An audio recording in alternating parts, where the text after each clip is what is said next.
আসসালামু আলাইকুম। ক্লাস 9 এর প্রিয় ফিয়ারলেস ফাইটার্সরা সবার কি অবস্থা? সবাই কেমন আছো? পড়াশোনা কেমন যাচ্ছে? ফ্যামিলির সবাই ভালো আছে কিনা? ভাইয়াকে শুনতে পাচ্ছ কিনা? ভাইয়াকে সহ পেছনে স্মার্ট বোর্ড দেখতে পাচ্ছ কিনা? কমেন্টে জানিয়ে দাও। সুমাইয়া, তালহা, আফরিন, জান্নাত, তাসনিমা, নওরিন, ফায়েজ, মেহের, সামির, হুজাইফা। ওয়ালাইকুম আসসালাম, ওয়ালাইকুম আসসালাম, ওয়ালাইকুম আসসালাম। ভাইয়া অনেক অনেক ভালো আছে, আলহামদুলিল্লাহ। আলহামদুলিল্লাহ। ভাইয়া ভালো আছে, আলহামদুলিল্লাহ। Hello sir, hello. Okay. Limon, Nirob, Mufashshir, Likhon, Ramisa, সবার নাম পড়ে ফেলছি তাই না? ভাই ভালো আছে, আলহামদুলিল্লাহ। ভাই অনেক অনেক ভালো আছে। তোমরা কেমন আছো সেটা আমাকে জানাও। তোমরা ভালো আছো কিনা, পড়াশোনা ভালো লাগছে কিনা। আর তোমাদের আমি একটা কথা বলেছিলাম যে শুরুটা হইতে হয় একদম চ্যাম্পিয়নের মতো। শুরুটা হইতে হয় একদম চ্যাম্পিয়নের মতো, ঠিক আছে? চ্যাম্পিয়নের মতো শুরু করতে হয়, তাহলে প্রেশার কমে যায়। আবার একটু বলি।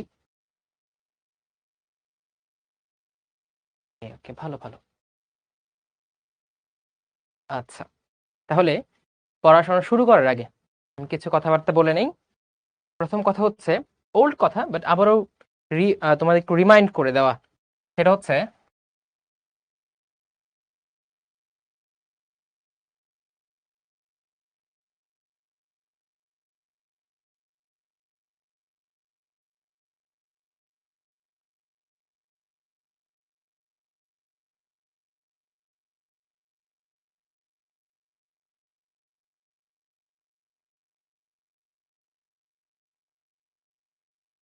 এটা তোমাদের আগেও বলেছিলাম, starting is the most important part of a journey.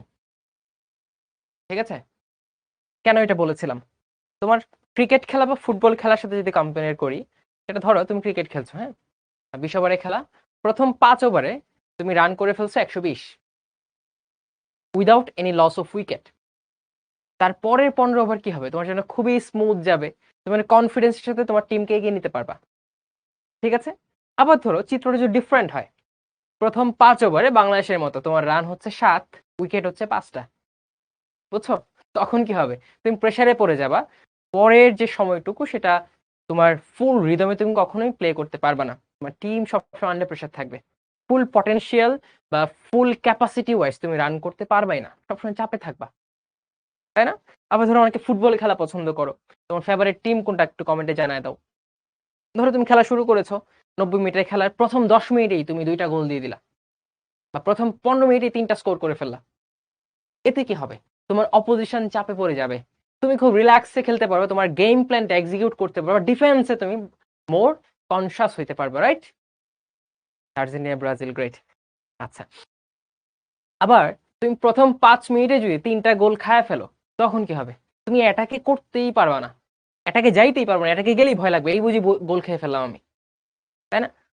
তো শুরুটা যদি অনেক ইম্পর্টেন্ট ভাবে আমরা নেই এবং শুরুটা যদি অনেক ফ্লারিশ ভাবে আমরা করি, সেটা অটোমেটিক্যালি টোটাল প্রসেসটা ইজি হয়ে যায়, টোটাল গেমটা ইজি হয়ে যায়।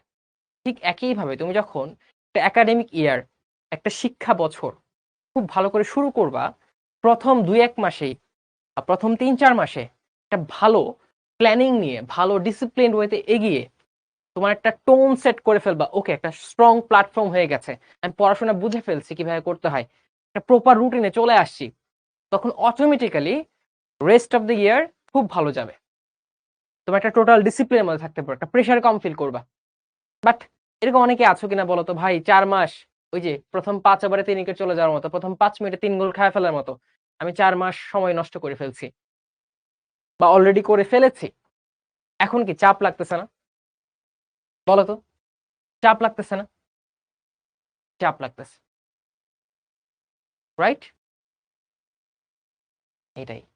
এখন এখনো যদি তুমি সিরিয়াস হও, এখনো এখনো যদি ডিসিপ্লিনড হও, এখনো যদি খেলায় মনোনিবেশ করো, তোমার খেলাটা হচ্ছে পড়াশোনা নিয়ে, তোমার অপোজিশন হচ্ছে কঠিন পড়াশোনা, তোমার অপোজিশন হচ্ছে 9 এর বার্ষিক পরীক্ষা, টার্ম পরীক্ষাগুলা, তোমার অপোজিশন হচ্ছে এই শিখর বিভিন্ন ক্লাস টেস্ট গুলা। এখন থেকে তুমি সিরিয়াস যদি হও, তাহলে একটা এক্সাম্পল বলি। 2014 সাল, তখন তোমরা অনেক ছোট। শ্রীলঙ্কা আর হচ্ছে ওয়েস্ট ইন্ডিজের T20 ওয়ার্ল্ড কাপ ফাইনাল, বুঝছো? ওয়েস্ট ইন্ডিজের অবস্থা খুবই বাজে ছিল, খুবই বাজে, বাজে খুবই বাজে, ওরা ফার্স্টে ব্যাটিং করতেছিল, বুঝছো? প্রথম 10 ওভারে মনে হয় রান ছিল 32 না 33, উইকেট চলে গিয়েছিল অনেকগুলা। ওইখান থেকে ওরা ঘুরে দাঁড়াইছে এবং ওরা টি-20 ওয়ার্ল্ড কাপ চ্যাম্পিয়ন হয়েছে। তার মানে তোমার প্রথম হাফটা যদি খারাপও যায়, তুমি নেক্সট হাফে যদি চেষ্টা করো, তখন জীবনের মোড়, খেলার মোড় কিন্তু ঘুরে যেতে পারে। তারপর আরেকটা এক্সাম্পল দিই, তোমরা তখন অনেক ছোট, সেটা হচ্ছে বাংলাদেশ এবং শ্রীলঙ্কার খেলা, বুঝছো? তখন বাংলাদেশ শ্রীলঙ্কার 3 রানে উইকেট নিয়ে নিছে কয়টা? 4টা। রবিন, তোমার এই খেলার কথা মনে আছে? 3 রানে শ্রীলঙ্কার উইকেট 4টা চলে গেছে। শ্রীলঙ্কা ওইখান থেকে ঘুরে দাঁড়াইছে, বাংলাদেশ ইভেনচুয়ালি খেলাটা হারছে, বুঝছো? তো আলটিমেটলি তুমি যদি এখন থেকে শুরু করো, যারা এটা ভাবছো ভাই আমি তো 4 মাস নষ্ট করে ফেলছি, কি হবে আমার, ওই যে খেলার সাথে কম্পেয়ার করো। তুমি এখন লেটার হাফে আছো, পরের অর্ধেক সময় আছো তুমি, এই পরের অর্ধেক সময়টা খুব ভালো করে ইউটিলাইজ করো, ফাইট করো, তুমি ম্যাচ জিততে পারবা। তোমার অপোজিশনও তোমাকে দেখে ভয় পাবে। তুমি আর প্রশ্ন দিয়ে কি ভাবে, প্রশ্ন তোমাকে দেখে ভয় পাবে, আরে এ তো অনেক পারে, কোন প্রশ্ন দিয়ে কি আটকাবো ওরে, সবই পারতেছে, সবাই লিখতেছে, বুঝছো? তাহলে আমরা একটু কালেকটিভ হই, নিজের চিন্তাগুলোকে একটু একত্রিত করি, যে যা করার করছি। তোমরা আগামী 1 মিনিট এটা ভাবো, সবাই আমার সাথে বলো, গত 4 মাস যা হওয়ার হয়েছে, what ever happen just happen. আমি যদি ভালো করে থাকি ওকে ভালো করছি, আমি যদি খারাপ করে থাকি, আমার যদি গেম খারাপ ভাবে স্টার্ট হয়, খারাপ হয়েছে, সমস্যা নাই। বাট এখন থেকে আমি গঠনমূলক চিন্তা করব, পড়াশোনা করব, গেম বিল্ড আপ করব, নিজের অপোনেন্টকে ভয় পাবো না, নিজের স্ট্রেংথের দিকে আগাবো। ঠিক আছে? এটা ভালো করে ভাবো, দেখবা 4 মাসে তুমি যাই করছো না করছো, সবকিছুর হতাশা চলে গেছে, সবকিছুর গ্যাপ ফিল আপ করার একটা স্পৃহা তুমি পাচ্ছ। ক্লিয়ার? তাহলে এটা করবে কিনা?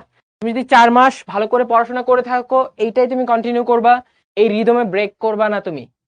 আর যদি 4 মাস পড়াশোনা না করে থাকো, অবহেলায় সময় নষ্ট করে থাকো, তাহলে আজকে থেকে তুমি প্রতিজ্ঞাবদ্ধ হও, আমি আজকে থেকে আস্তে আস্তে ডে বাই ডে নিজেকে একটা উন্নত অবস্থার দিকে নিব, নিজের ইমপ্রুভমেন্ট করবো প্রতিদিন।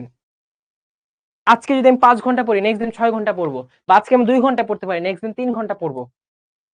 আজকে আমি একটু কম সিরিয়াস, নেক্সট দিন তার থেকে একটু বেশি সিরিয়াস হবো, তারপরের দিন আরো বেশি সিরিয়াস হবো, প্রতিদিন আমি ইমপ্রুভমেন্ট করবো নিজের, প্রতিজ্ঞাবদ্ধ হও।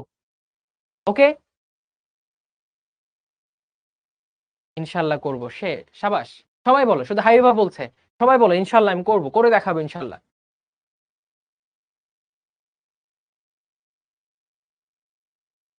আচ্ছা, গ্রেট। আর এই যে করার সময়, পড়ার সময় তুমি কোনোদিন ভয় পাবা না। ভয় পাইলে কি হবে জানো? ভয় পাইলে, যেটা জিনিসটা ভয় পাবে এই জিনিসটা তোমার সাথে হবে। তুমি ভয় পাবো, আচ্ছা আমি পারবো না, তখন দেখবা পড়েও পারতেছো না। তো পড়াশোনা করতে হবে নির্ভয়ে। পড়াশোনা করতে হবে কি নির্ভয়ে। আমি সবসময় এটা বলি, ফিয়ারলেস মেথডে পড়তে হবে। সবাইকে বলি, তোমাদেরকে বলছি, জীবনে যাই পড়ো না কেন, যে সাবজেক্টেই পড়ো না কেন, ভয় ছাড়া পড়বা, ভয় পাবা না। ঠিক আছে? তুমি সৃষ্টির সেরা জীব, আশরাফুল মাখলুকাত, তোমাকে বানানো হয়েছে সবকিছু কাবু করার জন্য। তো এই যে এই সে থুনকো সাবজেক্ট, এই যে বিষয়, বইয়ের পড়াশোনা, এইগুলাকে ভয় পাওয়ার জন্য তোমাকে বানানো হয় নাই, বরঞ্চ এই বইগুলা বানানো হয়েছে তোমার জন্য, তোমার ব্যবহারের জন্য। তাই এগুলোকে ভয় পাবা না, এগুলোকে ভয় ছাড়া দেখবা, পড়াশোনা করবা, জানবা, এতেই দেখবা তোমার এক্সপিরিয়েন্স অফ ডেলিভারিং নলেজ অনেক অনেক বেশি বেটার হচ্ছে। তুমি আগের থেকে খুব টেনশন ফ্রি ভাবে কাজ করতে পারছো, পড়াশোনা করতে পারছো, মনে থাকতেছে জিনিসগুলো। ঠিক আছে? এটা নিজে মানবা, এবং তোমার যে বন্ধু বান্ধব পড়াশোনাকে ভয় পায় তাকে এটা বোঝাবা। ঠিক আছে? তানজিম ভাই বলছে এভাবে পড়তে হবে, ফিয়ারলেস মেথড অফ স্টাডি। ঠিক আছে? আমি বলতে পারি ফিয়ারলেস মেথড অফ বায়োলজি। ঠিক আছে? এটা খাতায় লিখে রাখবা, নিজেকে বারবার মনে করাবা, আমি ভয় পাবো না।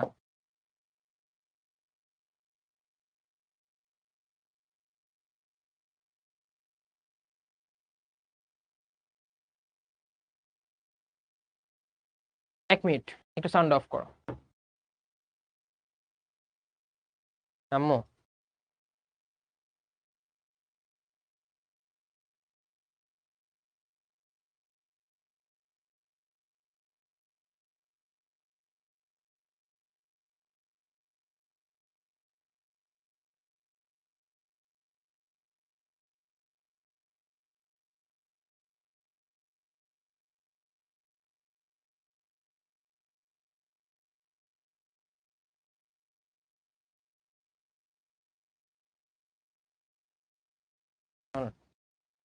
ওকে, চলে আসছি। গ্রেট। আচ্ছা, আরেকটা জিনিস লাগবে তোমাদের, কার কার এমন প্রবলেমটা হচ্ছে ভাইয়া, স্কুল থাকে, তারপর প্রাইভেট থাকে, তারপর শিক্ষক থাকে, এর কারণে নিজের যে পড়ার সময়টা বের করতে পারছি না, সেই প্রবলেমটা কার কার হচ্ছে, বা অনেকেরই হচ্ছে কিনা। আর যদি হয় তাহলে তোমাদের স্কুল কয়টা থেকে কয়টা পর্যন্ত থাকে সেটা আমাকে একটু কমেন্টে জানাও। আমি একটা প্ল্যান করব, ওই প্ল্যানটা তোমাদের সাথে নেক্সট ক্লাসে শেয়ার করবো, যে তোমরা এইভাবে রুটিন করতে পারো, যাতে নিজের পড়াটা কমপ্লিট করতে পারো স্কুল শিক্ষক ইত্যাদির সাথে ব্যালেন্স করে। আচ্ছা ঠিক আছে, অনেকেরই হচ্ছে। তাহলে তোমরা যে কমেন্টে লিখো তো তোমার স্কুল টাইমটা, যে আমার ভাইয়া এতটা থেকে এতটা পর্যন্ত স্কুল থাকে, ঠিক আছে। তারপর আমি যে প্রাইভেট পড়ি অফলাইন, তাহলে এতটা থেকে এতটা পর্যন্ত অফলাইন প্রাইভেট থাকে, সেটা একটু আমাকে জানো। 9টা থেকে 4টা, আচ্ছা 10টা থেকে 4টা।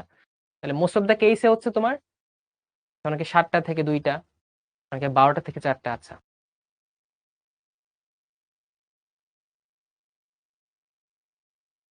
আর অফলাইন প্রাইভেট কে কে পড়ো এটা একটু জান।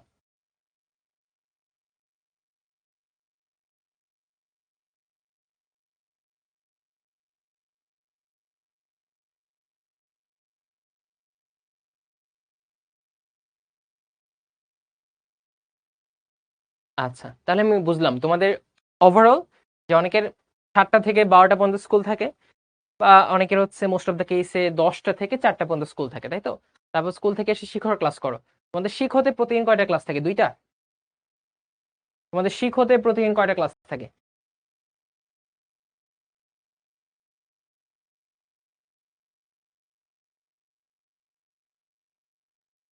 আচ্ছা, 2টা।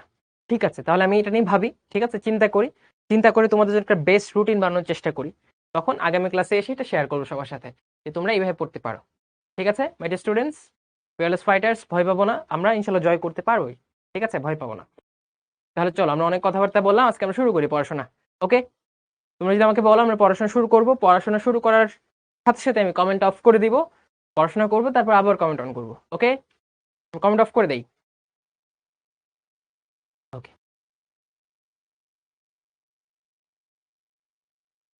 আচ্ছা চলো আমরা শুরু করি আজকে পড়াশোনা।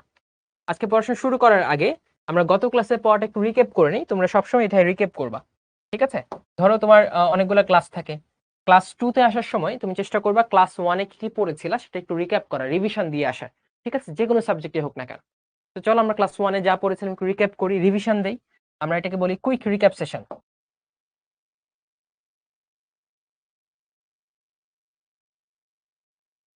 কুইক রিক্যাপ, ঠিক আছে। সবাই মনে মনে বলো, বা জোরে জোরে বলো আমরা কি কি পড়েছিলাম। ঠিক আছে, আমি শুনতে পাই বা না পাই, তুমি তো পাচ্ছ। আমরা জীবনী শক্তি কাকে বলে এটা যে শিখেছিলাম, রাইট? জীবনী শক্তি কাকে বলে? সবাই আমার সাথে সাথে বলো কি বলেছিলাম। জীবনী শক্তি মানে হচ্ছে জীবন ধারণের জন্য, বিভিন্ন কাজকর্ম করার জন্য যে শক্তি দরকার সেটা হচ্ছে জীবনী শক্তি। ঠিক আছে, তারপর আমরা পড়েছিলাম জীবনী শক্তি বিদ্যা। জীবনী শক্তি বিদ্যা পড়েছিলাম, অর্থাৎ যে শাখায়, জীববিজ্ঞানের যে শাখায় কিভাবে শক্তি উৎপন্ন হচ্ছে, কিভাবে শক্তি ব্যয় হচ্ছে ইত্যাদি নিয়ে বিস্তারিত আলোচনা করা হয়, সেটাকে বলা হচ্ছে জীবনী শক্তিবিদ্যা বা বায়ো এনার্জেটিক্স। ঠিক আছে, ওকে। তারপর আমরা পড়েছিলাম এই যে জীবনী শক্তি, শক্তি একটা জীব দেহে, সেটা উদ্ভিদ হোক বা প্রাণী হোক, তারা শক্তিটা কোন রূপে তৈরি করে বা কোন রূপে ব্যবহার করে। আমরা বলেছিলাম আমরা যখন টাকা দিয়ে বিভিন্ন জিনিসপত্র কিনি বা বিক্রি করি, ঠিক একইভাবে আমাদের বডির বিভিন্ন কাজ হয় একটা জিনিস খরচের মাধ্যমে, সেটা হচ্ছে এটিপি খরচের মাধ্যমে। তো যেহেতু এটিপি খরচ করতে হয়, তাই এটিপি উৎপাদনও করতে হয়। যেমন তোমার টাকা খরচ করতে হলে কি টাকা আগে আর্ন করতে হবে, ঠিক একইভাবে তুমি যে বিভিন্ন কাজ করবা, এই কাজের বাস্তবিক রূপ দান করার জন্য শক্তি খরচ করতে হয়। ওই শক্তিটার রূপ হচ্ছে এটিপি। এই জন্য এটিপি বলা হয় জৈব মুদ্রা বা শক্তি মুদ্রা, বায়োলজিক্যাল কয়েন বা এনার্জি কয়েন বা এনার্জি কারেন্সি বলা হয়। ঠিক আছে, আমরা পড়েছিলাম এটিপি। এটিপির আমরা পূর্ণ রূপ পড়েছিলাম, ফুল ফর্ম, অর্থাৎ অ্যাডিনোসিন ট্রাইফসফেট। অ্যাডিনোসিন ট্রাইফসফেট, ঠিক আছে। আচ্ছা, তারপর আমরা পড়েছিলাম এটিপির গঠন। এটিপির গঠনটা চলো আমরা একটু লিখে দেই। এটিপির গঠনে কি ছিল? এটিপির গঠনে ছিল শর্করা। কি ছিল? শর্করা, ঠিক আছে।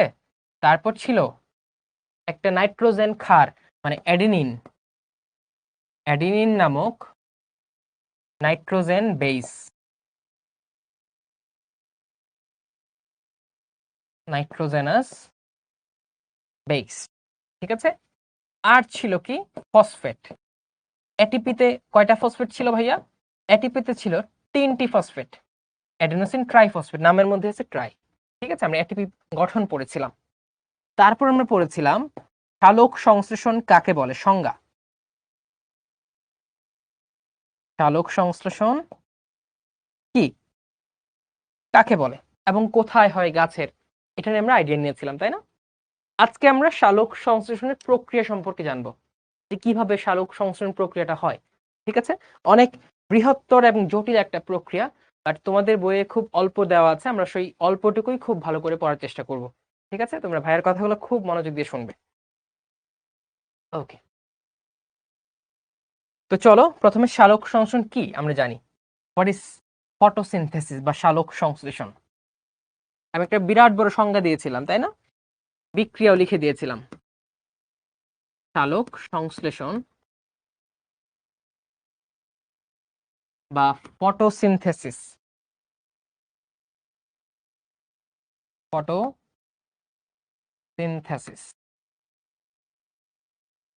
ঠিক আছে, ইংলিশটা আমরা পড়বো। এটা কি ভাইয়া? সালোক সংশ্লেষণ বা ফটোসিনথেসিস একটি জৈবিক প্রক্রিয়া, একটি জৈবিক প্রক্রিয়া। এটা ক নাম্বারে আসবে লিখে রাখো, কি জৈবিক প্রক্রিয়া। বা অনেক জায়গায় তুমি দেখবে দেখা যাচ্ছে জৈব রাসায়নিক প্রক্রিয়া, অর্থাৎ জীব দেহে বিভিন্ন রাসায়নিক ক্রিয়া বিক্রিয়া হয় না সালোক সংশ্লেষণের জন্য, এই জন্য জৈব রাসায়নিক। তো তুমি লিখতে পারো জৈব রাসায়নিক প্রক্রিয়া।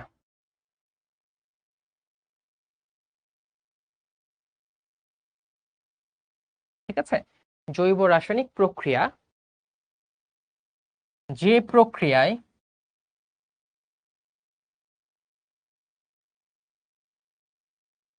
উদ্ভিদ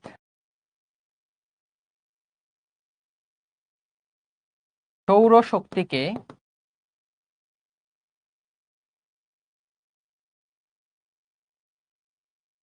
কাজে লাগিয়ে অক্সিজেন, সরি, পানি, কার্বন ডাইঅক্সাইড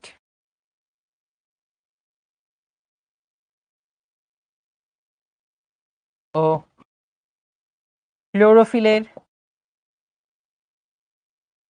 ক্লোরোফিল মানে কি একটা রঙিন বস্তু, একটা রঞ্জক পদার্থ। ক্লোরোফিলের রং কি ভাই? সবুজ। ক্লোরোফিল কি? ক্লোরোফিল হচ্ছে সবুজ রঙের রঞ্জক।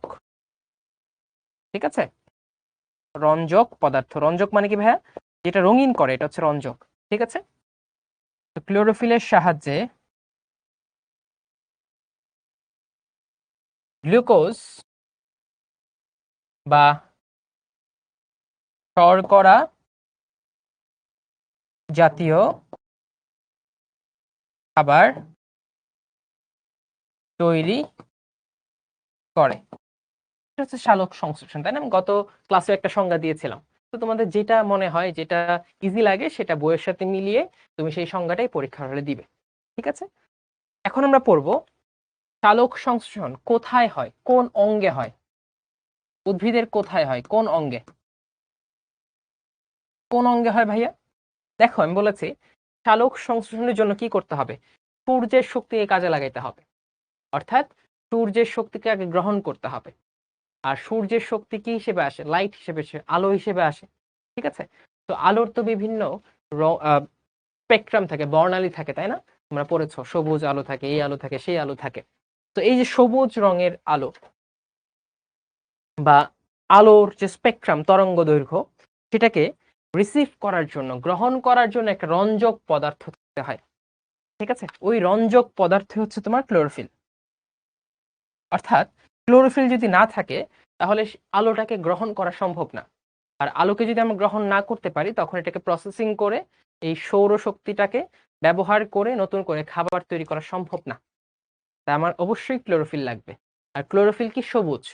তার মানে উদ্ভিদের যেসব অঙ্গ সবুজ থাকবে, অর্থাৎ সবুজ অঙ্গ, সেই সব জায়গায় হচ্ছে আমার কি হবে? সালোক সংশ্লেষণ হবে। তাহলে ভাই কোন সব জায়গা? সবুজ কি কি থাকে বলতো? সবুজ থাকে পাতা, সবুজ থাকে ফুলের বৃতি, সবুজ থাকে কচি কাণ্ড ইত্যাদি তোমার সবুজ থাকে। তাহলে এই সব জায়গায় সালোক সংশ্লেষণ হয়। ঠিক আছে, এগুলো হচ্ছে অঙ্গ। তারপর কোন কোষীয়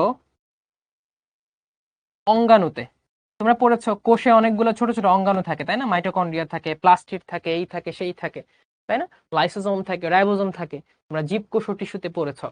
এই এতগুলা অঙ্গাণুর মধ্যে কোন কোষীয় অঙ্গাণুতে সালোক সংশ্লেষণ হয়? কোনটায় ভাইয়া? প্লাস্টিডে। কোনটায়? প্লাস্টিডে। প্লাস্টিড। এই প্লাস্টিডের মধ্যে সালোক সংশ্লেষণ হয়।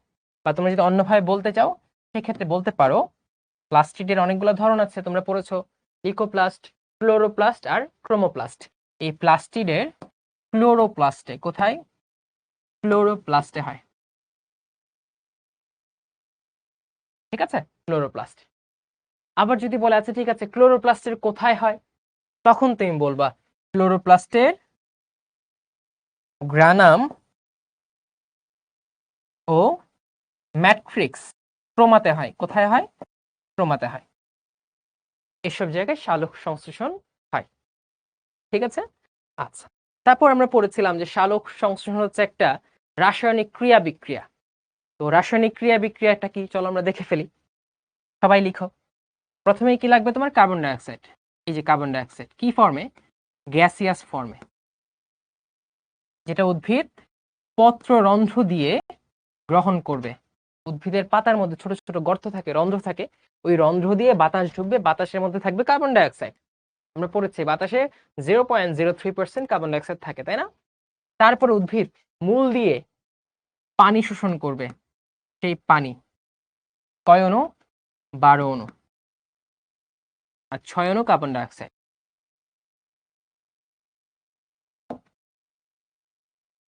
এরা তৈরি করবে গ্লুকোজ, C6H12O6। এটা হচ্ছে গ্লুকোজ জাতীয় একটা শর্করা। ঠিক আছে,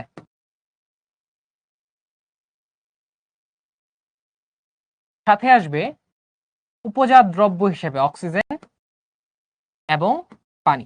আমি গত ক্লাসে এগুলো দেখিয়েছিলাম কোনটা জারণ কোনটা বিজারণ তাই না? এই পানি হচ্ছে কি ভাইয়া? এই পানি হচ্ছে জারিত হচ্ছে, কি হচ্ছে? জারিত হচ্ছে। পানির জারণ ঘটে, পানির জারণ ঘটে উৎপন্ন হয় অক্সিজেন। ঠিক আছে, আবার কার্বন ডাইঅক্সাইডের হয় বিজারণ। এই কার্বন ডাইঅক্সাইডের হয় বিজারণ, বিজারিত হয়ে তৈরি হয় গ্লুকোজ। তো এটা হচ্ছে বিজারণ, এটা হচ্ছে জারণ। ঠিক আছে, গত ক্লাসের পড়াটা একটু রিক্যাপ করছি। ওকে, ঠিক আছে, এইভাবে তোমার তৈরি হয়। এই প্রক্রিয়ায় দরকার হয় ক্লোরোফিল। কি দরকার হয়? ক্লোরোফিল নামক সবুজ রঞ্জক।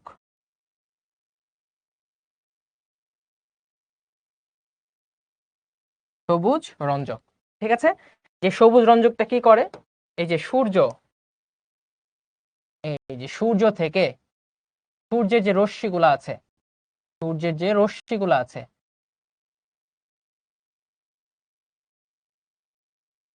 এই সূর্য রশ্মি থেকে শক্তি গ্রহণ করে। ঠিক আছে, এই যে এ হচ্ছে সালোক সংশ্লেষণ প্রক্রিয়া। ঠিক আছে, আচ্ছা, এখন এটা কোথায় ঘটে? এখন চলো আমরা আবার চিত্র আঁকি। সুন্দর সুন্দর চিত্র এঁকে দেখাই, তোমাদের মনে থাকবে। তো চিত্র আঁকার জন্য প্রথমে একটা গাছ আঁকবো। ঠিক আছে, একটা গাছ।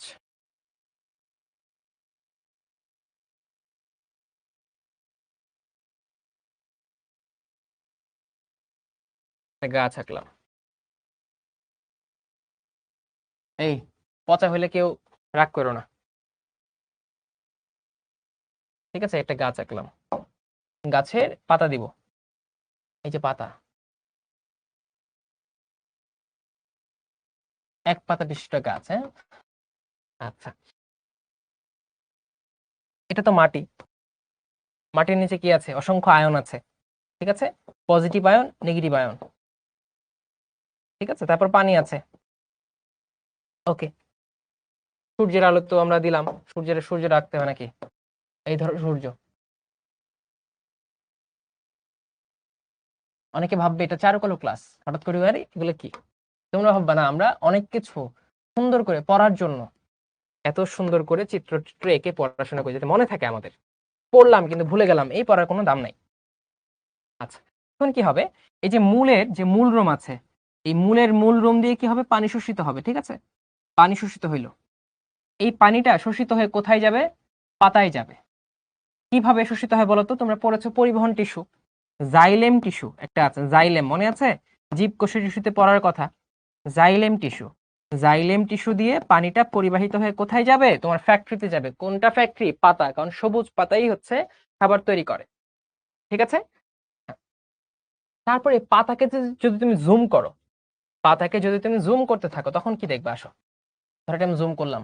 ঠিক আছে, জুম করে পাতার মধ্যে আমরা এরকম কিছু টিস্যু দেখবো, খুব ভালো করে খেয়াল করো। পাতার মেসোফিল, পাতার মেসোফিল টিস্যু আছে। কি টিস্যু? Mesophyll tissue. চলো আমরা পাতার মেসোফিল টিস্যুটা আঁকি। পাতার মেসোফিল টিস্যু, পাতাকে জুম করে কি পাচ্ছি?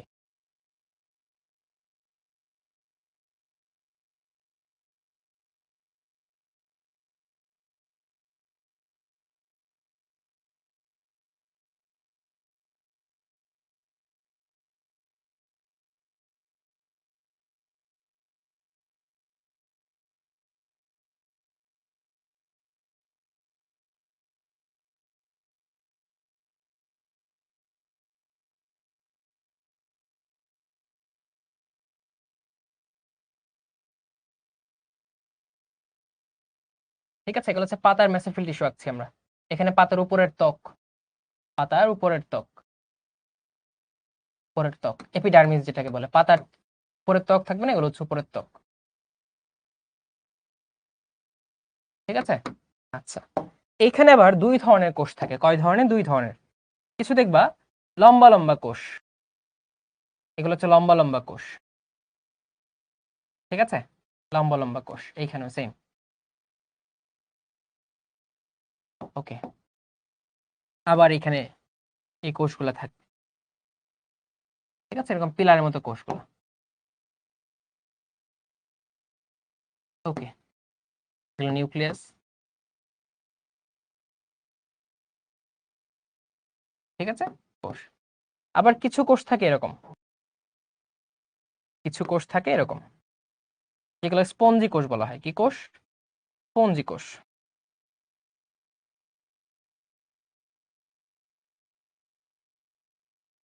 এরকম স্পঞ্জি কোষ বলা হয়। সেম।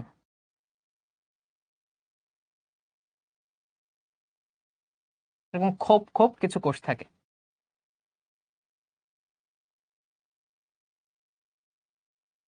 ঠিক আছে, এরকম খোপ খোপ কিছু কোষ থাকে।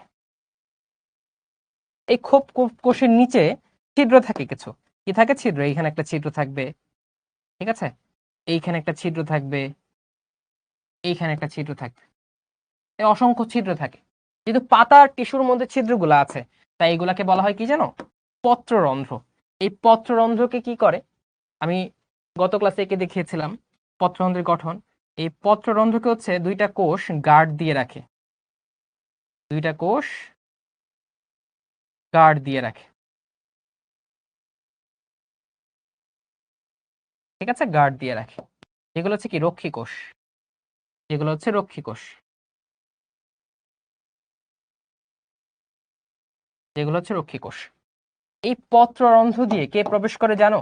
এই পত্ররন্ধ্র দিয়ে প্রবেশ করে কার্বন ডাইঅক্সাইড। কে প্রবেশ করে? Carbon dioxide. তাহলে কার্বন ডাইঅক্সাইড, পানি, এগুলো সব পাতার মধ্যে গেল। পাতার মধ্যে গিয়ে তারা ক্রিয়া বিক্রিয়া করে। কোথায়? পাতার মেসোফিল কোষ। এটা কি?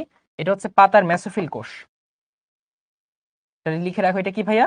এটা হচ্ছে পাতার মেসোফিল, পাতার মেসোফিল টিস্যু।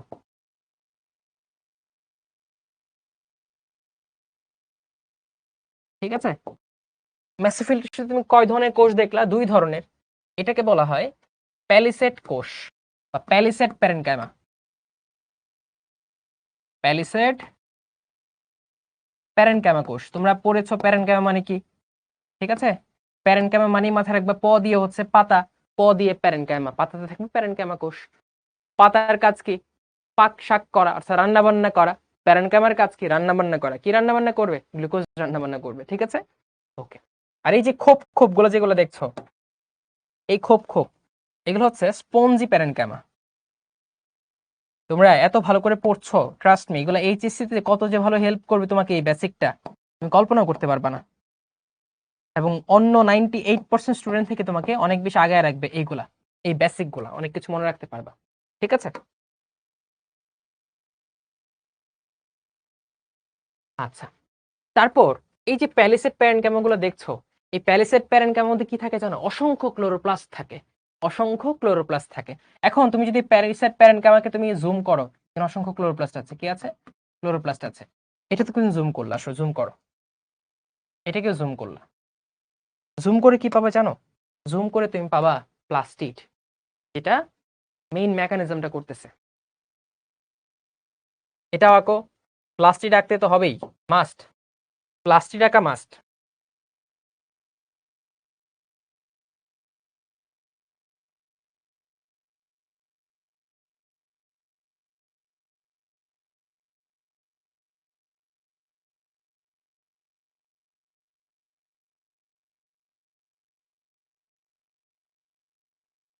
এই যে দ্বিস্তরী প্লাস্টিড, এর ভেতরে কি থাকবে? ভেতরে থাকবে অসংখ্য মাতৃকা, এই ফোটা ফোটা, এগুলাকে বলা হয় মাতৃকা। কি বলা হয়? মাতৃকা বলা হয়, এগুলাকে বলা হয় মাতৃকা, ঠিক আছে? মাতৃকা। তারপর তুমি এখানে পাবা এরকম বস্তার মতো একটা বস্তাকে বলা হয় থাইলাকয়েড। কি বলা হয়? থাইলাকয়েড।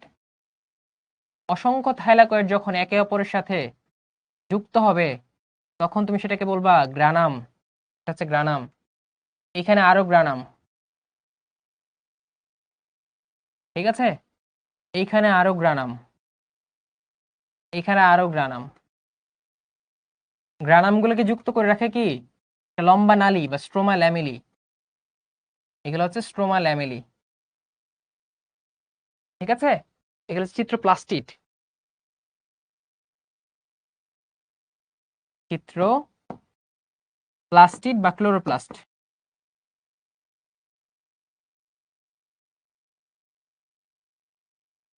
বুঝছো? আচ্ছা, এখন তুমি যদি এইটাকেও জুম করো, তখন কি পাবা? তখন এটাকে যদি জুম করো, তুমি জুম করলা, জুম করে এরকম পাবা, এরকম লম্বা কিছু নালী পাবা। যে নালীগুলোর মধ্যে কি আছে জানো? কিছু মেশিন আছে, এরকম কিছু মেশিন।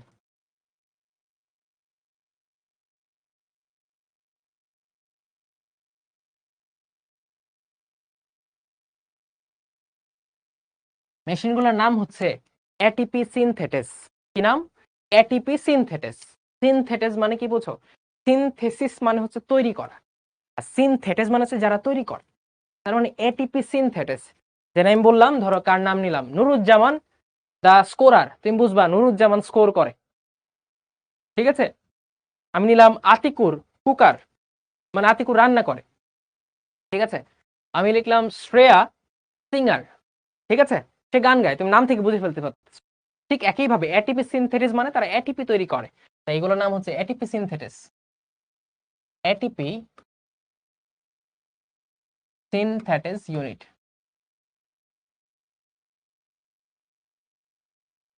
এরা কি করবে? এটিপি তৈরি করবে। কি করবে? এটিপি তৈরি করে। আচ্ছা, তারপর এখানে একটা সুন্দর খেলা আছে, কি খেলা জানো? Pillow passing.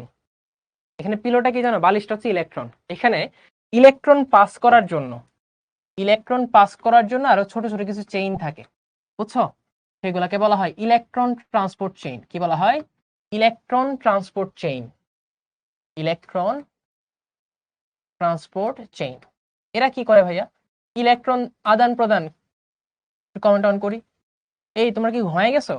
না ঘুমায় থাকলে প্রমাণ দাও তো যে ইলেকট্রন আদান প্রদানকে কি বলা হয়?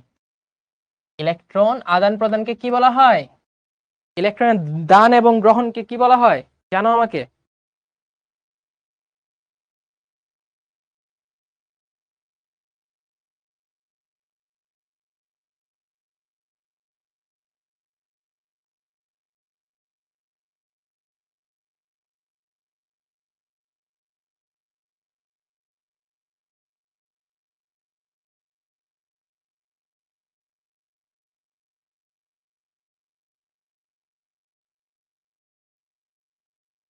কি বল হই রে ভাই, কমেন্ট অন করছো?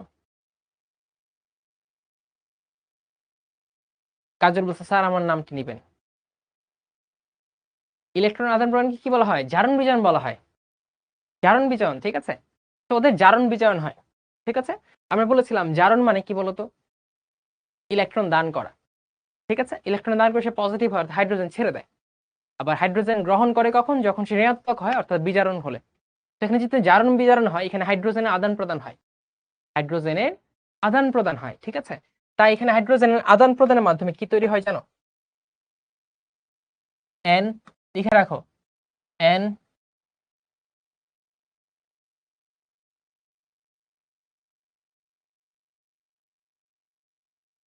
D P H plus H plus, ঠিক আছে। আচ্ছা, এই ফসফোরাইলেশন ডিফসফোরাইলেশন আমরা পড়াইছি, ওটা গত ক্লাসে পড়াইছি। আচ্ছা, তারপরে যে কাহিনীটা হয়, তারপরে কাহিনীগুলো হয় স্ট্রোমাতে। এই স্ট্রোমাতে কি হয়? স্ট্রোমাতে এই এটিপি আর এনএডিপিএস কে ব্যবহার করা হয়, ব্যবহার করে শর্করা তৈরি করা হয়, ঠিক আছে। দুইটা জায়গায় কাজ হয়। তাহলে আমরা বলতে পারি, খেয়াল করো, গাছের সবুজ অংশ মানে পাতায় সালোক সংশ্লেষণ হয়। পাতার কোন কোষে? পাতার মেসোফিলের প্যালিসেড প্যারেনকাইমায় সালোক সংশ্লেষণ হয়। প্যালিসেড প্যারেনকাইমার ভেতরে থাকে ক্লোরোপ্লাস্ট, আবার এই রক্ষী কোষের ভেতরেও থাকে ক্লোরোপ্লাস্ট। অর্থাৎ ক্লোরোপ্লাস্টের মধ্যে সালোক সংশ্লেষণ প্রক্রিয়া হয়। ক্লোরোপ্লাস্টের একটা হচ্ছে এই যে খোলা খোলা মাঠগুলা, ঠিক আছে, এটা হচ্ছে মাতৃকা বা স্ট্রোমা। আর এগুলাকে বলা হয় থাইলাকয়েড, আর থাইলাকয়েডের বড় বড় বস্তাগুলাকে বলা হয় গ্রানাম। অর্থাৎ গ্রানাম এবং স্ট্রোমাতে মিলে কি হয়? সালোক সংশ্লেষণ হয়। তাহলে দুই জায়গায় যেহেতু হচ্ছে, এক এক জায়গায় একটা ধাপ হবে, এক এক জায়গায় এক একটা ধাপ হবে, ঠিক আছে। তাহলে সালোক সংশ্লেষণে কয়টা ধাপ থাকবে? যেহেতু দুইটা জায়গা, দুইটা জায়গায় দুইটা ধাপ হবে, অর্থাৎ সালোক সংশ্লেষণ ধাপ হচ্ছে দুইটা। এর মধ্যে একটা হয় এই যে এই গ্রানামে একটা হয়, ঠিক আছে, গ্রানামে একটা হয় নাম্বার ওয়ান ধাপ, আর আরেকটা ধাপ হয় এই ক্রোমাতে বা ম্যাট্রিক্সে, এটাতে 2 নাম্বার ধাপ হয়। আমরা বলতে পারি সালোক সংশ্লেষণ দুইটা পর্যায়ে হয়। কয়টা পর্যায়ে হয়? দুইটা পর্যায়ে হয়। এইখানে কি কাহিনী হয়? এখানে ইলেকট্রন আদান প্রদান হয়। ইলেকট্রন বানাইতে হলে কি শক্তি লাগবে, অর্থাৎ এখানে শক্তির খেলা হয়। আর শক্তির মূল উৎস কি? আলো, সূর্যের আলো। তাই এই যে গ্রানামে যেটা হয় সেটার জন্য আলো দরকার, লাইট দরকার, সূর্যের আলো দরকার। আরো স্পেসিফিক করে দেই তোমাদের জন্য, ঠিক আছে। এই গ্রানামে যেটা হয়, এখানে সূর্যের আলো আসতে হবে, সূর্যের আলো ছাড়া এই গ্রানামে কিচ্ছু হবে না। তাই গ্রানামে হয় আলোক নির্ভর বা লাইট ডিপেন্ডেন্ট পর্যায়। তাহলে এখানে কি হবে? এখানে হবে আলোক নির্ভর, আলোক নির্ভর পর্যায়, আলোক নির্ভর বা লাইট ডিপেন্ডেন্ট। এখন আমাকে বলো তো, আলোক নির্ভর পর্যায়ে কি হচ্ছে ভাইয়া? আলোক নির্ভর পর্যায়ে কি হচ্ছে? জাহানাজ বলছে আমি এটা বুঝিনি। জাহানাজ, প্লাস্টিকের দুইটা অংশ আমরা লিখেছি, এটা হচ্ছে গ্রানাম, এটা হচ্ছে স্ট্রোমা। গ্রানামে একটা কাজ হবে, স্ট্রোমাতে একটা কাজ হবে, অর্থাৎ সালোক সংশ্লেষণে দুইটা কাজ হবে। মানে কি? দুইটা পর্যায়ে সালোক সংশ্লেষণ হবে, একটা পর্যায়ে হবে গ্রানামে, একটা পর্যায়ে হবে স্ট্রোমাতে বা মাতৃকাতে। গ্রানামে যে কাজটা হবে সেটা হচ্ছে ইলেকট্রনের আদান প্রদান। ইলেকট্রনের আদান প্রদান মানে কি? শক্তি লাগবে এখানে। শক্তি কোথায় পাবো? সূর্যের আলো থেকে। তাই এইখানে যে কাজগুলো হবে সেই জন্য দরকার সূর্যের আলো। সূর্যের আলো ছাড়া এই গ্রানামে কোনো কাজ হবে না। তাই গ্রানামে সালোক সংশ্লেষণের যে ধাপটা হয় সেটা হচ্ছে আলোক নির্ভর পর্যায়, ঠিক আছে, আলো লাগবেই। আবার স্ট্রোমাতে যে ধাপটা হবে সেটার জন্য আলো দরকার নাই, এটাকে বলা হয় আলোক নিরপেক্ষ বা অন্ধকার পর্যায়। আলোক নিরপেক্ষ বা অন্ধকার পর্যায়,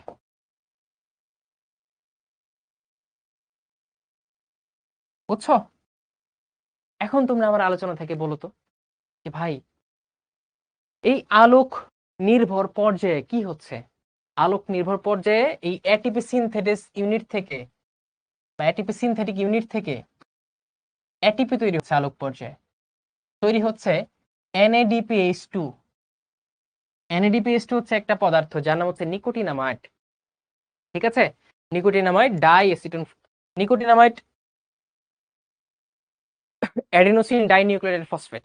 ঠিক আছে, নিকোটিনামাইড অ্যাডিনোসিন ডাইনিউক্লিয়েটেড ফসফেট।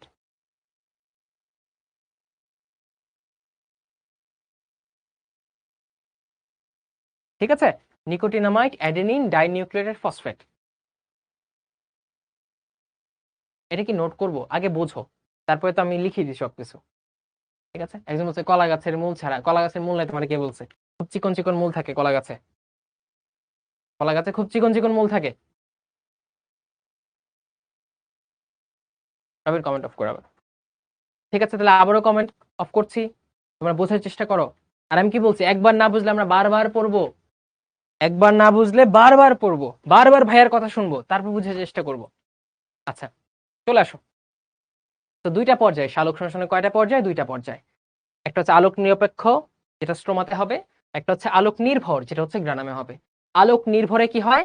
আলোক নির্ভরে হয় এটিপি ও NADPH+ তৈরি।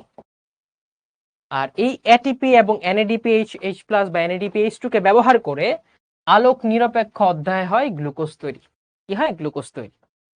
তাই যেগুলাকে ব্যবহার করে তুমি বানাচ্ছ, এগুলা কিন্তু মেইন শক্তি, আত্মা।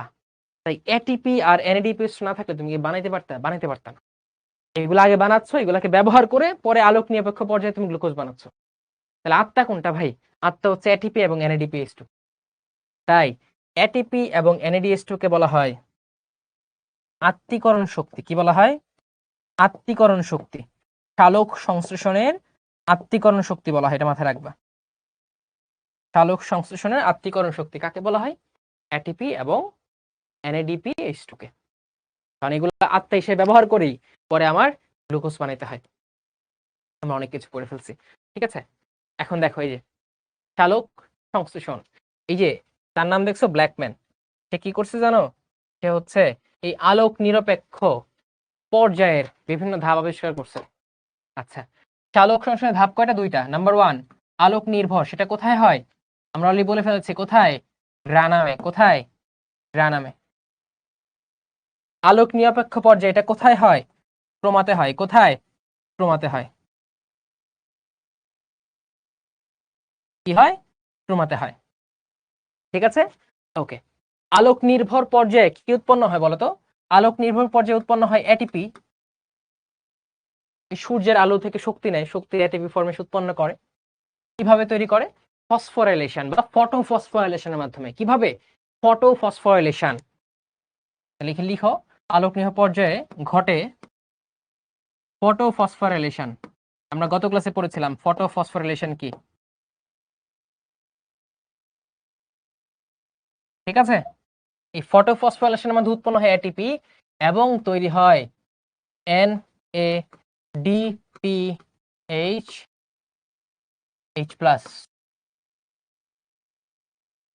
বুঝছো? তারপর এগুলা কোথায় চলে আসে? স্ট্রোমাতে চলে আসে। এইগুলাকে ব্যবহার করে তৈরি হয় আলোক নিরপেক্ষ পর্যায়ের মূল ভিত্তি। এবং আলোক নিরপেক্ষ পর্যায়ে পরে কি তৈরি হয়? গ্লুকোজ তৈরি হয়। কি তৈরি হয়? গ্লুকোজ তৈরি হয়। কিভাবে? কি ঘটে আলোক নিরপেক্ষ পর্যায়ে? ঘটে হচ্ছে কার্বনের বিজারণ ঘটে। কি ঘটে? কার্বনের বিজারণ বা কার্বন ডাই অক্সাইডের বিজারণ। বুঝছো? এবং বিজারিত হয়ে গ্লুকোজ তৈরি করে, সাথে বাই প্রোডাক্ট পানি এটসেট্রা এটসেট্রা। এই দেখো আলোক নিরপেক্ষ পর্যায়ে, ওই যে আমরা গ্রানামগুলো আঁকছি না, এর মধ্যে এইগুলো থাকে। তোমাদের এগুলো মুখস্থ করতে হবে, খালি জানো যে ভাই এটিপি তৈরি করার জন্য একটা মেশিন থাকে, ওটার নাম কি? ATP synthetic unit. এই যে এটিপি সিনথেটিক ইউনিট, এইগুলো গোল্লা গোল্লা। আর এখানে ইলেকট্রন কি করে জানো? এখান থেকে এখানে যায়, এখান থেকে এখানে যায়, পিলো পাসিং ভাবে চলতেই থাকে, চলতেই থাকে। ঠিক আছে, আচ্ছা। হয় কি? ফটোফসফোরাইলেশন, মানে এটিপি তৈরি লাইটের সাহায্যে। এমপির সাথে তৈরি হয় ফসফেট, তৈরি হয় এডিপি। এডিপির সাথে আরেকটা ফসফেট যুক্ত হয়, তৈরি হয় এটিপি। এই যে ফসফেট যুক্ত হচ্ছে, ফসফোরাইলেশন, এখানে কি লাগছে? লাইট লাগছে, আলোক নির্ভর লাইট লাগছে, এই জন্য এটাকে বলা হয় ফটোফসফোরাইলেশন। আর কি হয়? ফটোলাইসিস। আলো মানে কি শক্তি। ধরো তুমি একটা ইটে জোরে বাড়ি দিলা, শক্তি প্রয়োগ করলা, এটা কি ফেটে যাবে, ভেঙে যাবে? তো আলো হচ্ছে একটা শক্তি। এই আলোর সাহায্যে শক্তিকে ব্যবহার করে অনেক কিছু ভাঙা যায়। এটাকে বলা হয় ফটোলাইসিস, মানে আলোর সাহায্যে ভাঙা। ফটোলাইসিস মানে কি? আলোর সাহায্যে ভাঙা। কাকে ভাঙে? আমি বলতে পারি ভাই আপনি যে বলছেন ইলেকট্রন দৌড়াদৌড়ি করে, চলাচল করে, পিলোবাসিং করে, ইলেকট্রন কোত্থেকে পান ভাই? আসমান থেকে পড়ে? আসমান থেকে পড়ে না। এই আলোর সাহায্যে ভাঙো। কাকে ভাঙো জানো? আলোর সাহায্যে পানিকে ভাঙো। তোমরা কেমিস্ট্রি দেখছো, এই যে কেমিস্ট্রি, জীবনের মধ্যেই কেমিস্ট্রি আছে। পানিকে ভেঙে তৈরি করা হয় H+, তৈরি করা হয় ইলেকট্রন। 2টা H+, 2টা ইলেকট্রন। বুঝছো? এই ইলেকট্রন গুলা বিভিন্ন জায়গায় আদান প্রদান হয়, বিভিন্ন জায়গায় পাসিং হয়, এর ফলে তৈরি হয় NADPH2, বা জারণ বিজারণ প্রক্রিয়া তৈরি হয় NADPH2। বুঝছো? এটা হচ্ছে ফটোলাইসিস। ঠিক আছে? আলোর সাহায্যে পানি ভাঙা, ফটোলাইসিস। যেটা আলোকনীয় পর্যায়ে হয়, খুব ইম্পর্টেন্ট। তাহলে আমরা কি পড়বো? সালোক সংশ্লেষণ কয়টা পর্যায়ে হয়? আমার সাথে সাথে সবাই বলো, সালোক সংশ্লেষণ কয়টা পর্যায়ে হয়? তুমি বলো ভাই 2টা পর্যায়ে হয়, কারণ তার স্টেশন 2টা, তাই পর্যায়ে 2টা। কি কি পর্যায়ে ভাই? তার পর্যায়ে হচ্ছে, একটার জন্য আলো দরকার মানে আলোক নির্ভর পর্যায়, একটার জন্য আলো দরকার নাই বা আলো নট রিকোয়ার্ড, থাকলেও ওকে না থাকলেও ওকে। ঠিক আছে? এটা হচ্ছে আলোক নিরপেক্ষ পর্যায়, থাকলেও ওকে না থাকলেও ওকে। ঠিক আছে? না থাকলে মানে কি অন্ধকার। তো এটা যদি অন্ধকারে হয়, এটার অপর নাম হচ্ছে অন্ধকার পর্যায়। ঠিক আছে? আলোক নির্ভর পর্যায়ে কি হয় ভাই? লাইটকে প্রসেসিং করতে হয়, আলোটাকে একটু মশলা মাখায় মাখায় ম্যারিনেট করতে হয়। ম্যারিনেট করে আমরা কি করি? এটিপি বানাই আর NADPH2 বানাই। কিভাবে বানাই ভাইয়া? ফটোফসফোরাইলেশন এবং ফটোলাইসিসের মাধ্যমে। এই যে H+টা পাইছো না, এই H+টাকে তুমি যখন যুক্ত করবে কার সাথে জানো? এই NADP, তখন কি হয়ে যাবে বলো? NADPH2 হয়ে যাবে, তাই না? আচ্ছা, এইভাবে পাইলা তুমি। আলোক নিরপেক্ষ পর্যায়ে ভাই এখন কি হবে? এই যে এটিপি আর NADPH2 কে বিজারিত করে আমি কার্বোহাইড্রেট বা শর্করা, বা স্পেসিফিক্যালি বলতে গেলে গ্লুকোজ বানাবো, C6H12O6 গ্লুকোজ বানাবো। ঠিক আছে? গ্লুকোজ বানাবো। এখন এই আলোক নির্ভর পর্যায়টা যে হইলো, এই যে গ্রানামে হইলো, দেখছো? আর আলোক নিরপেক্ষ পর্যায়ে কই হবে? এই যে এখানে স্ট্রোমাতে। কোথায়? স্ট্রোমা বা মাতৃকাতে। এই আলোক নিরপেক্ষ পর্যায় অনেক ভাবে হইতে পারে। কয় ভাবে জানো? আলোক নিরপেক্ষ পর্যায় 3 ভাবে হইতে পারে। একটা হচ্ছে T3 পর্যায়, যার অপর নাম ক্যালভিন চক্র। কি চক্র? ক্যালভিন চক্র, কারণ ক্যালভিন সাহেব এটা আবিষ্কার করেছিলেন। আরেকটা হইতে পারে C4 পর্যায় বা C4 চক্র, বা তুমি লেখা C3 চক্র, C4 চক্র। বা এটা আবিষ্কার করছে কারা জানো? Hatch and Slack. হ্যাচ ও স্ল্যাক, দুইজন ভদ্রলোক আবিষ্কার করছে, তাই এর নাম হচ্ছে হ্যাচ এন্ড স্ল্যাক চক্র। আবার এটা হইতে পারে ক্রাসালুসিয়ান এসিড মেটাবলিজম বা ক্যাম চক্র। ক্রাসালুসিয়ান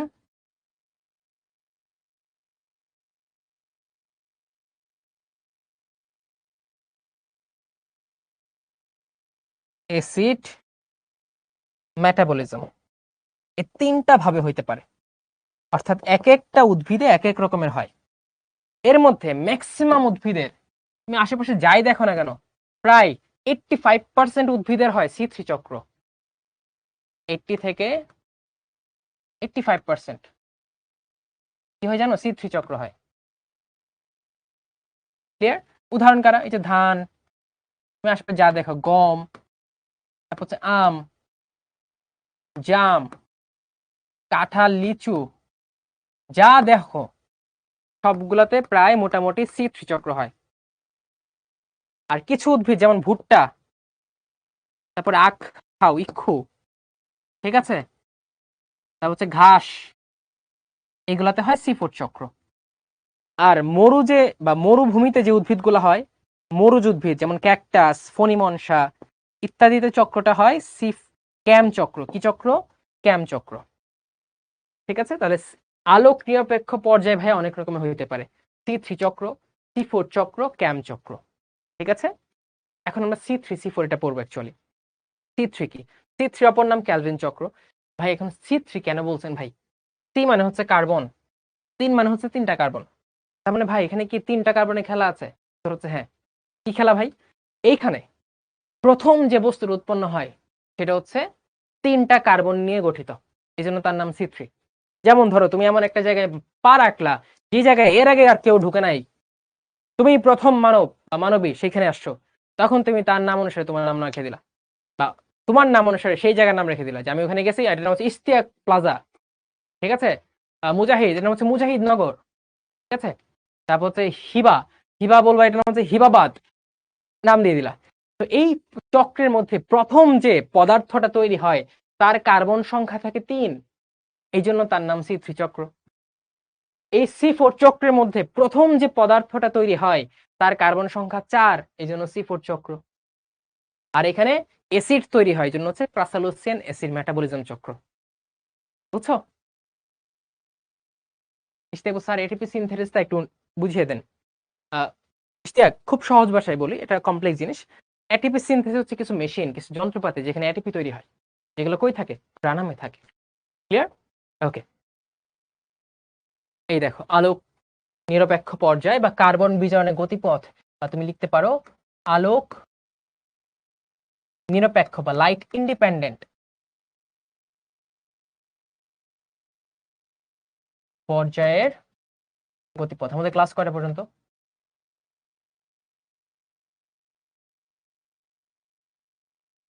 আমি কিছুক্ষণ সময় তোমাদের এক্সট্রা নিব, হ্যাঁ?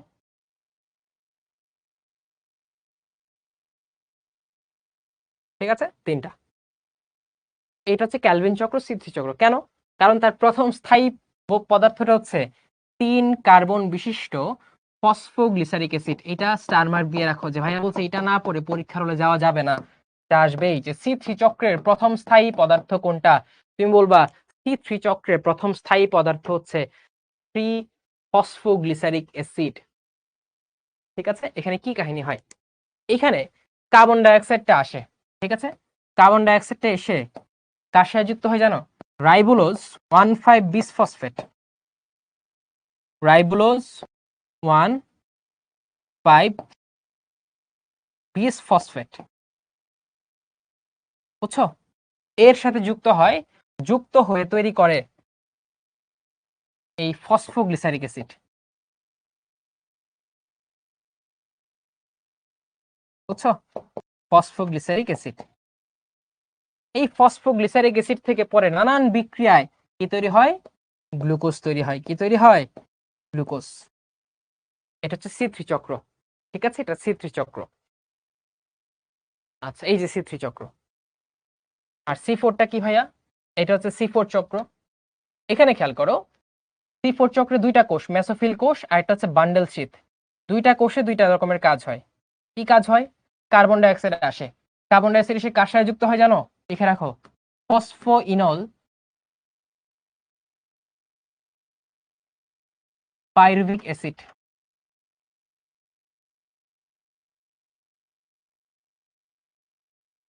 ফসফোইনল পাইরুভিক অ্যাসিড এর সাথে যুক্ত হয়ে সে তৈরি করে অক্সালিক অ্যাসিড, অক্সালিক অ্যাসিড বা অক্সালো অ্যাসিটিক অ্যাসিড, অক্সালো অ্যাসিটিক অ্যাসিড। এই অক্সালো অ্যাসিটিক অ্যাসিডের কার্বন সংখ্যা হচ্ছে 4টা, এই জন্য এটাকে বলা হয় C4 চক্র। তাহলে C4 চক্রের প্রথম কার্বন স্থায়ী পদার্থ কোনটা? 4 কার্বন বিশিষ্ট অক্সালো অ্যাসিটিক অ্যাসিড, এই জন্য এটার নাম কি? C4 চক্র।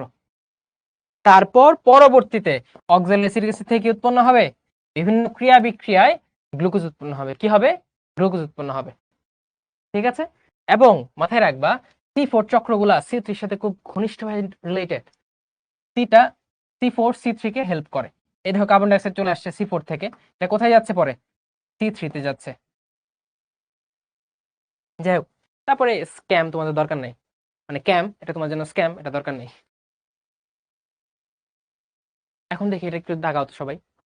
তাহলে আমরা একটা সাম আপ করি, আসো সবাই এটা খুব ভালো করে দেখো, এই স্লাইড বুঝলেই তোমরা শেষ।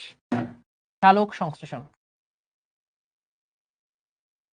সবাই আমার সাথে বলো, কমেন্ট অন করি দেখি তো সবাই বীরের মতো, ফিয়ারলেস ফাইটারের মতো কমেন্ট গুলা করে উত্তর জানা যেত ভাইয়া, যে সালোক সংশ্লেষণের পর্যায় কয়টা, সালোক সংশ্লেষণের পর্যায় কয়টা। তোমরা যাতে বলো আমি লিখবো, তোমরা বললে আমি লিখবো।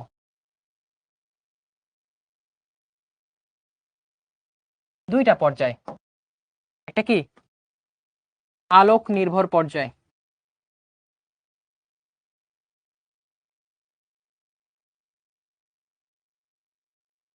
ঠিক আছে গ্রেট।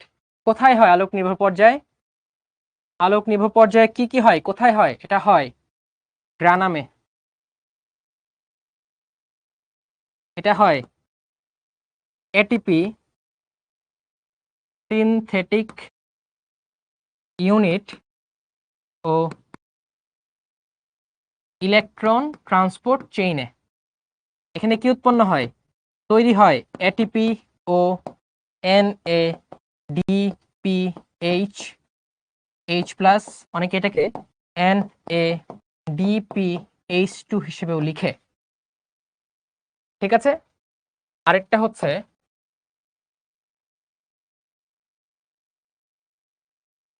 আলোক নির্ভর বা লাইট, সরি আলোক নিরপেক্ষ, আলোক নিরপেক্ষ বা লাইট ইন্ডিপেন্ডেন্ট বা অন্ধকার পর্যায়, ঠিক আছে। এটার চক্র কয়টা? এটার চক্র তিনটা। একটা C3 চক্র, যার প্রথম স্থায়ী বস্তু কোনটা? 3 কার্বন বিশিষ্ট phosphoglyceric acid, PGA, phosphoglyceric acid. আরেকটা হচ্ছে তোমার C4 চক্র বা হ্যাচেনস্ল্যাক চক্র। এখানে প্রথম স্থায়ী পদার্থ হচ্ছে 4 কার্বন বিশিষ্ট অক্সালো অ্যাসিটিক অ্যাসিড, OAA। আর ক্যাম আমাদের দরকার নাই, ঠিক আছে, ক্যাম চক্র আমাদের দরকার নাই। এই তো, এই হচ্ছে সালোক সংশ্লেষণ। এখানে এগুলো তৈরি হবে, এগুলাকে ব্যবহার করে কি হবে? কার্বন ডাই অক্সাইডের বিজারণ কাকে ব্যবহার করে? এটিপি ও NADPH2 কে ব্যবহার করে। বিজারণের পদ কয়টা? তিনটা।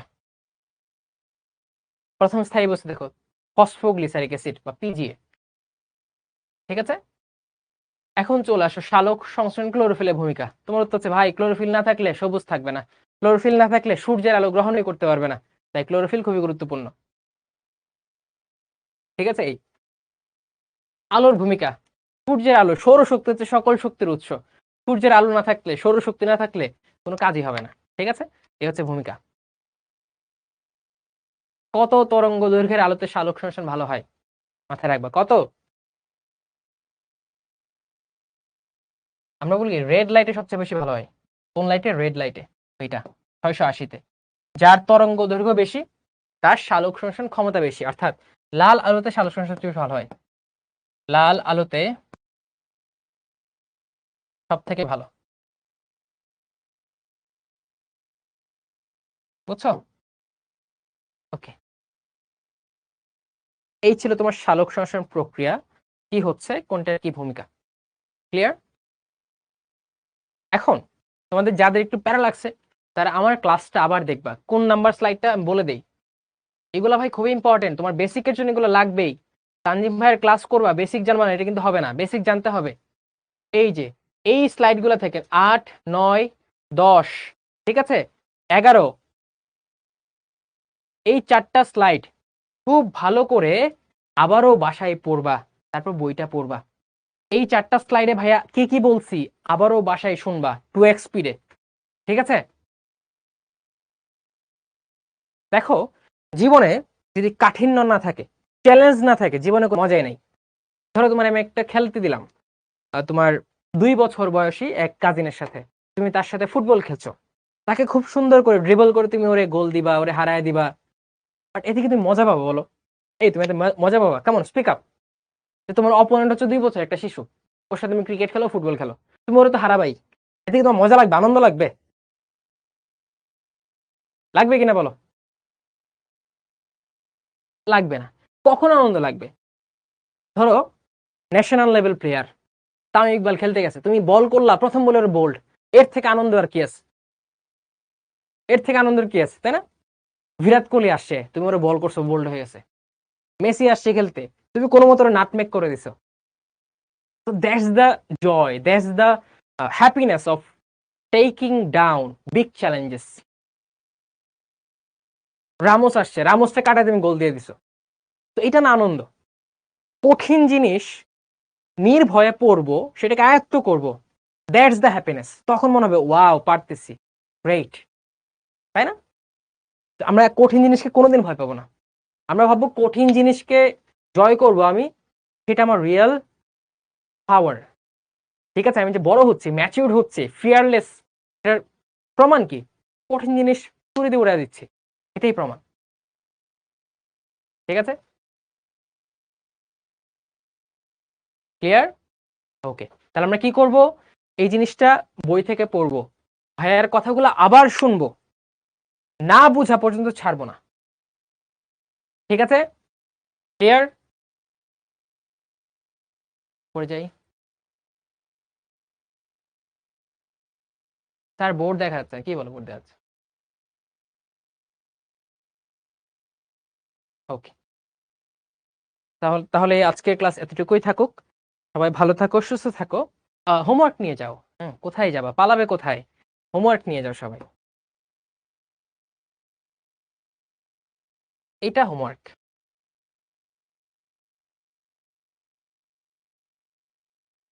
তো এটা হচ্ছে হোমওয়ার্ক। ওকে, তো তারা দেখাবে নেক্সট ক্লাসে। ভালো থাকো, সুস্থ থাকো। এবং নেক্সট ক্লাসে কিন্তু আমরা কিভাবে টাইম ম্যানেজ করবো, রুটিন তৈরি করবো, সেটা নিয়ে আলোচনা করবো। তো সবাই চলে আসতে হবে। টাটা, বাই বাই, আসসালামু আলাইকুম।